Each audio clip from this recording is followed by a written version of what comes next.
Sagittarius, this is your February 2021 horoscope. I'm Jamie Dawn, your evolutionary, revolutionary astrologer.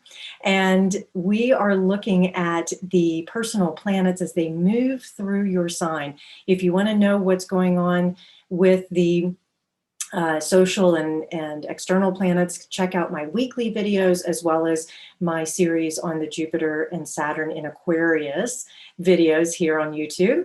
And let's talk about what's happening for you. Now, remember, the planets do not make us do anything, they influence us. And because we are made of the earth and stars, we're going to feel as these planets are moving about in our daily world.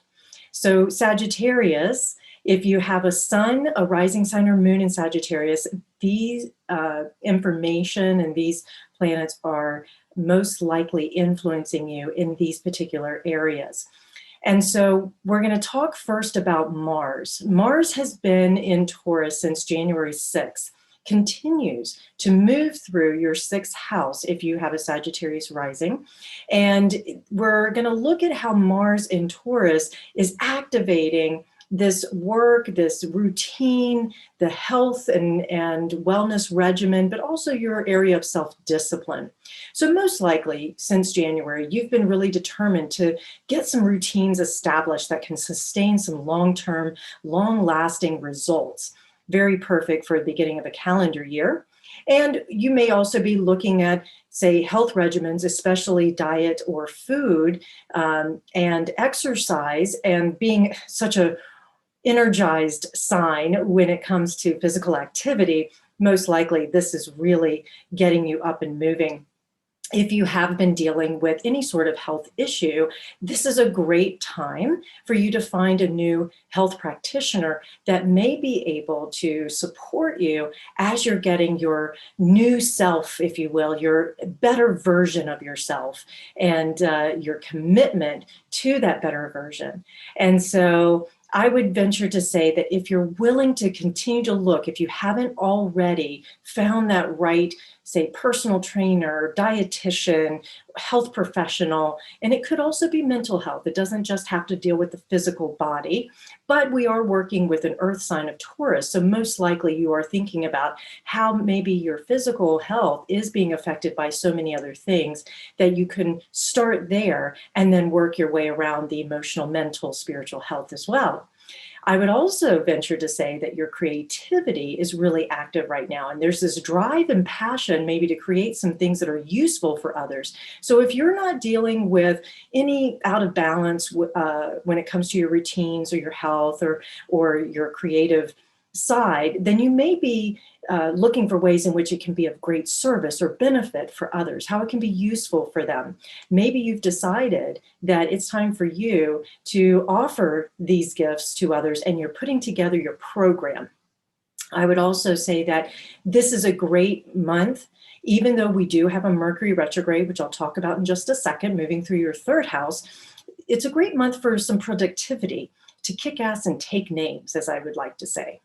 Now, let us talk about Mercury retrograde. And like I say, it isn't moving through your third house, should I say. It appears to be moving backwards, but really it's all about revisiting, and the planets don't actually move backwards. It just makes us feel a little bit more internal. And with this being Mercury, which happens 3 times a year, we're able to pull our mental agility, the way we process information, how maybe we write or think about things, we can pull that back in internally and revisit things that maybe need to have a redoing or a relearning about. And being in your third house, it's a perfect, I would say the word would be relearning.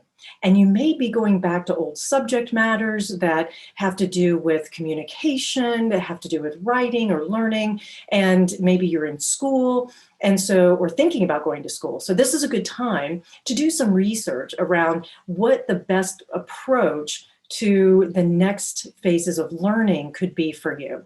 This also, third house, can deal with siblings as well, or early education. And so if you have siblings that you are maybe disconnected, or you've not been able to really spend time and attention with them, this could be a good month for you to reconnect. And if it's not a sibling by blood, maybe it's somebody who you're like a close friend that you just haven't talked to in a while, that feels like a brother or sister, if you will. Pay attention particularly to forms of communication, short distance travel, maybe some disruptions if you were getting in the car, because Mercury does rule transportation. So if you're waiting on a bus, or you're, like I say, getting in a car, make sure you do all the checkups and take your time. Leave a little space for possible delays, things like that. Also, when I mention the communication and misunderstandings, really important to leave a lot of space and grace. Try not to make up assumptions, ask a lot of questions, and stay really curious, which is something a Sagittarius energy really does well, keeping that open mind, if you will. Also, one other little note during the Mercury retrograde, and it's always a good rule of thumb, but especially when our little trickster planet wants to play tricks on our mind or on our technology. Back up your computer, please. We are in the age of technology, and so much more is happening around the computer world that it would be really good to have those backups. So back up your phones and your computers and your watches and whatever other means of technology you use. Also, I would say, I mentioned if you're back in school, if you're a student, that sort of thing, you could feel this transit particularly when it comes to catching up on assignments and getting your notes in order. Perfect with Mars in that 6th house, because it helps you with that routine. So drop that study plan, really get things planned out, research, that sort of thing. Not necessarily executed, but it's a great time to do some revising, maybe on your schedule or your curriculum. Now, let's talk about Venus as she moves into Aquarius on the 2nd of February, so right at the beginning of the month, and she'll be canoodling with Jupiter on this new moon in Aquarius, which is on the 11th. All of this is happening in your 3rd house. So there's so much 3rd house activity. So you may be working with communicating what love or money or values, what you find attractive. You may be communicating that with yourself first, and then maybe with others. There may be a recheck when it comes to what is the truth about the relationships that I have.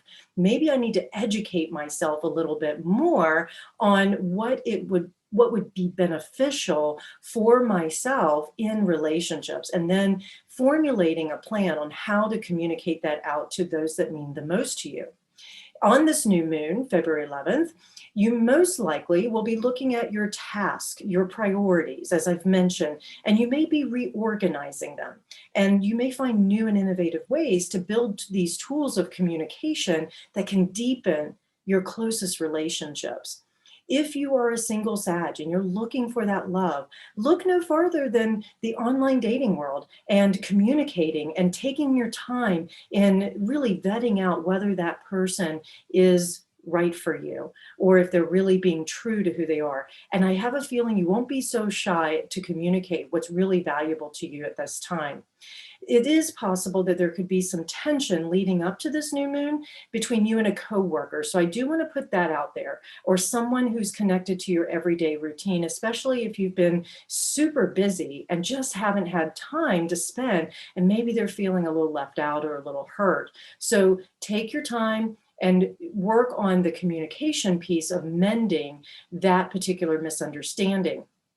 And well, I'll offer this too, as we're talking about that tension with a coworker or somebody connected to this daily routine. It is possible that this tension will be working you most of the month, that by the full moon, which is in Virgo on February 27th, that you may exit out of that particular connection, or at least change the form in which that relationship has been. So if you're really close to, say, that coworker, and you're dealing with communication, maybe there's been gossip or backstabbing or something like that, you may decide to send them on the outside of your circle because trust has been broken, for example. Now, the other thing I would offer is that you could come to this really logical conclusion, have a really effective objective view, because you've learned how to negotiate and to use conflict as a tool of transformation. The other thing is the sun is moving into Pisces on February 18th, and it's moving into your fourth house of home and family and ancestors, and how you have really structured all your learning from early on.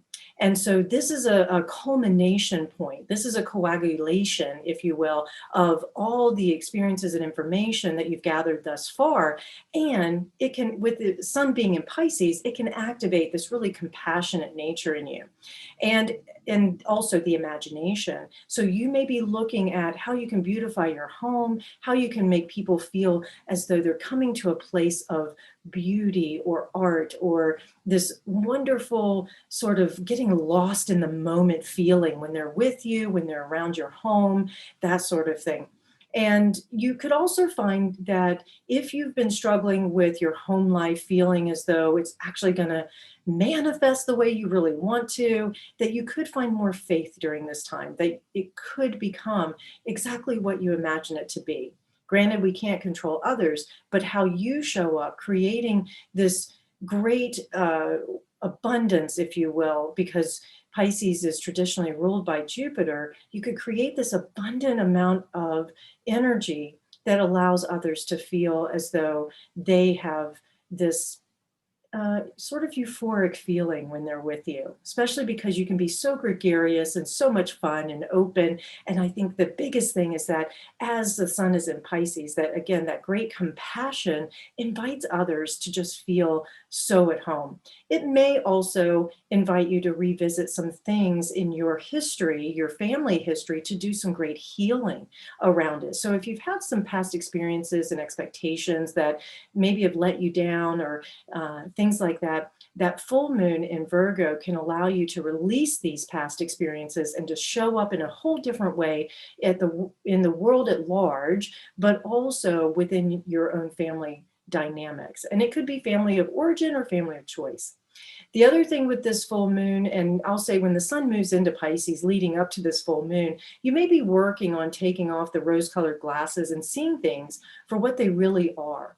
And that most likely started stirring up anyways because of the Mercury retrograde and all of the energies in your daily routines. You started to see, hey, as I put these routines in place, certain things that I thought or I imagined were appropriate for me, or someone said they were going to do, turns out it's not happening. So I need to revisit this, and I need to maybe set some new boundaries.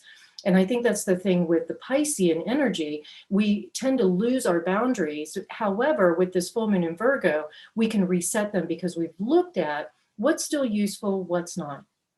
And with this full moon in your 4th and 10th house, it will be really important for you to take a good look at the reality of things so that you're able to stand out in the world, your reputation, your social interactions, that sort of thing, as a really genuine and consistent individual, which I think is something that's really important for you.